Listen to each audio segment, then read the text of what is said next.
ये आवाज़ सही होगा मेरे हिसाब से।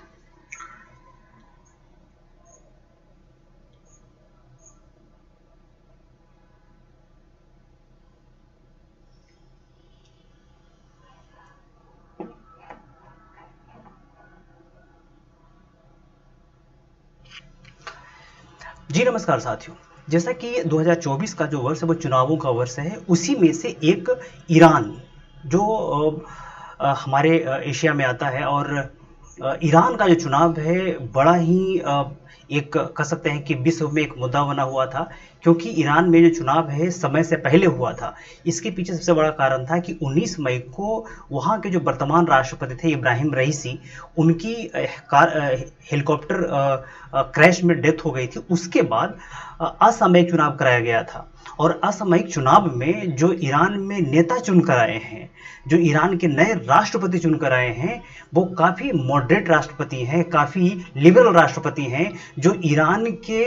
नेचर के खिलाफ है।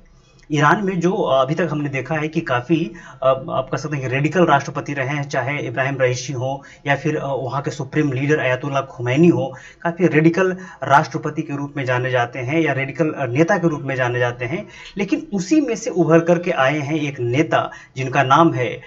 Masoud Pezeshkian. थोड़ा सा नाम में प्रोनाउंसिएशन में मिस्टेक हो सकता है, तो इसके लिए मैं माफ़ी चाहता हूँ, लेकिन मैं नाम सही ले रहा हूँ। मसूद पेजेश्कियन जो हैं वो ईरान के नए नेता के रूप में उभर कर सामने आए हैं, और ईरान के नए राष्ट्रपति के रूप में उभर कर सामने आए हैं। मसूद पेजेश्कियन वही हैं जो ईरान में 2022 में जो हिजाब को लेकर प्रोटेस्ट हुआ था, और वहाँ पर एक महिला थी महाशा अमीनी, उनकी जो डेथ हुई थी, तो उनको लेकर के कई बयान वायरल भी इनके हुए थे। बहुत सारे लोगों का इन्होंने कहा था भी कि अगर हम राष्ट्रपति बन के आते हैं तो महाशा के जहाँ पे कत्ल किया गया था वहाँ पे सब लोगों को आकर के माफ़ी मांगनी चाहिए। तो ऐसे बयान देने वाले नेता को ईरान में नए राष्ट्रपति को के रूप में चुना जाना ईरान में कहीं ना कहीं एक चेंज को दर्शाता है।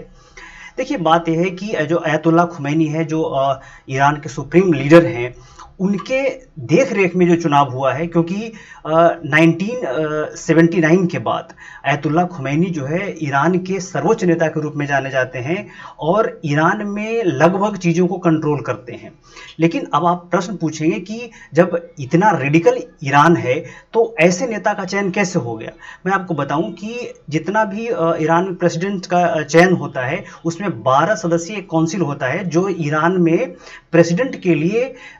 जो कैंडिडेट होता है उसका चयन करता है। उसमें 6 जो काउंसिल के सदस्य होते हैं वो अयातुल्ला खुमैनी खुद उसको नॉमिनेट करते हैं, और बाकी जो 6 होते हैं वो वहाँ के पार्लियामेंट के द्वारा नियुक्त होता है। इस बार इनसे थोड़ा मिसकैलकुलेशन हो गया।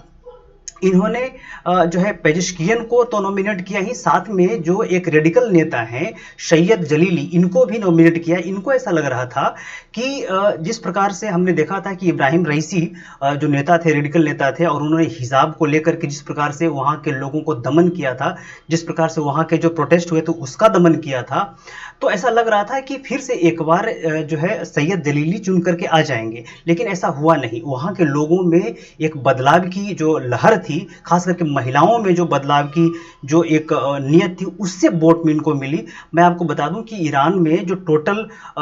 जो वोटिंग है, जो टोटल लोगों ने वोट किया है वो लगभग 30 मिलियन लोगों ने वोट किया है, और उस वोटिंग में 16 मिलियन लोगों ने, लगभग 16.5 मिलियन लोगों ने जो है जो इनको पेजेश्कियन को वोट किया है, और बाकी 13 मिलियन लोगों ने सैयद जलीली को वोट किया है। तो बहुत बड़ा अंतर है, लगभग 2 मिलियन वोटरों, लगभग वही 3 मिलियन वोटर का अंतर है, और 3 मिलियन वोट से पेजेश्कियन जीते हैं। देखिए, पेजेश्कियन के बारे में कहा जाता है कि एक पेशे से डॉक्टर हैं, हार्ट सर्जन हैं, और इनकी पत्नी और बेटे की एक कार क्रैश में मृत्यु हो गई थी। उसके बाद इन्होंने राजनीति ज्वाइन की। ईरान की राजनीति में इनकी जो है अच्छी खासी भागीदारी रही है, और कहा जाता है कि ईरान के बड़े इंटेलेक्चुअल लीडरों में इनका जो है नाम आता है। ईरान में जो पेजेश्कियन है, कई बार इन्होंने मिनिस्ट्री पद भी संभाला है, खास करके हेल्थ मिनिस्ट्री ये संभाल चुके हैं पेजेश्कियन। मैं आपको दिखाऊं कि देखिए कि ये आपको यहाँ पे चूंकि कई न्यूज की भी सुर्खियां बनी हो, गार्जियन में भी, टाइम्स ऑफ इंडिया में भी, कई सारे न्यूज में भी ये आया है कि रिफॉर्मिस्ट मसूद पेजेश्कियन बिन ईरान प्रेसिडेंसी इलेक्शन। तो एक बहुत बड़ा मुद्दा है ईरान के लिए और पूरे दुनिया के लिए, खास करके भारत के लिए, कि अब भारत और ईरान के जो बीच में रिलेशन है वो कैसे होंगे, खास करके उन रिलेशन का जो खास चीन और रूस के बीच में जो ईरान का रिलेशन है उसको भी देखना पड़ेगा। कि जब इब्राहिम रईसी हुआ करते थे तो चीन और रूस ईरान के काफ़ी करीब थे, लेकिन अब चूंकि एक मॉडरेट नेता हैं, एक ऐसे नेता हैं जो ईरान के इकोनॉमी को बेहतर करना चाहते हैं, इब्राहिम रईसी, सॉरी ये पेजेश्कियन, और ईरान में जो करप्शन है इसको हटाना चाहते हैं, ईरान में जो महिलाओं की शक्ति है, महिलाओं की भागीदारी उसको बढ़ाना चाहते हैं। तो ये देखना होगा कि किस प्रकार से पेजेश्कियन का जो कार्यकाल होता है। लेकिन भारत का इसमें बहुत बड़ा ये रहेगा, क्योंकि भारत भी अभी जिस प्रकार से इन्वेस्टमेंट कर रहा है, चारवाहा पोर्ट हो या फिर शहीद बेहेश्ती पोर्ट हो, और भी कई, जैसे कि भारत एक बहुत बड़ा हिस्सा ईरान से तेल के रूप में खरीदता है, तो भारत के साथ में जो रिश्ते होंगे वो कैसे होंगे ये भी देखने का विषय होगा। लेकिन फिलहाल तो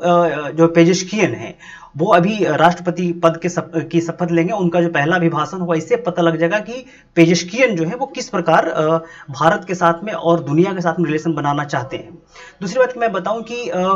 जो पेजेश्कियन है, ठीक है, जो पेजेश्कियन है वो एक ऐसे नेता के रूप में जाने जाते हैं जो,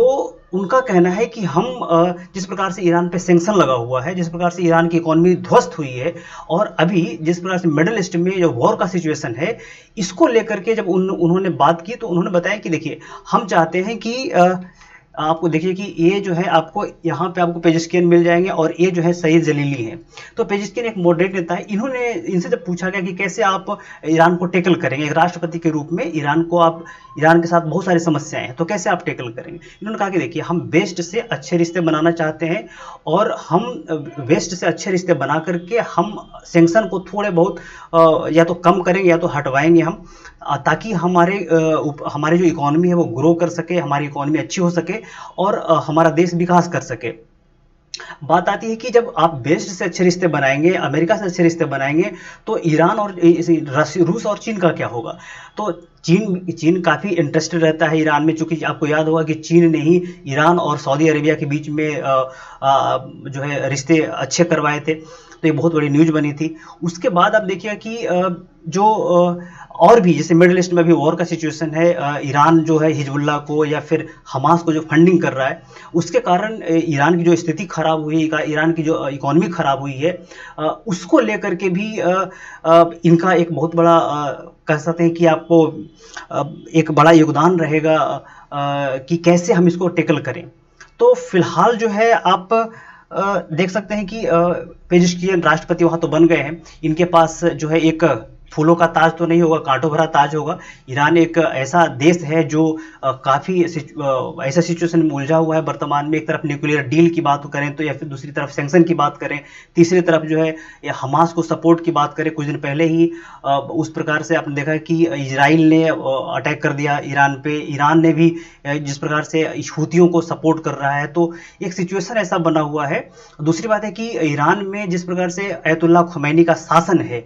वो किस प्रकार से इनको छूट देते हैं, क्योंकि आप देखिए कि अयतुल्लाह खुमैनी के पास बहुत बड़ा पावर है, क्योंकि फोर्स उन्हीं के अंदर में आता है, व्यापार न्यायालय उन्हीं के अंदर में आता है, फिर जो मीडिया है, मीडिया को कंट्रोल अयतुल्लाह खुमैनी ही करते हैं। तो ऐसी स्थिति में इनके पास जो पावर रह जाता है उस पावर को यूज करके किस प्रकार से वो ईरान को आगे लेके जाते हैं, ये देखने का विषय होगा। तो फिलहाल इसमें इतना ही है। जैसे ही इसमें कोई और अपडेट आता है हम आपको अपडेट कर देंगे। धन्यवाद।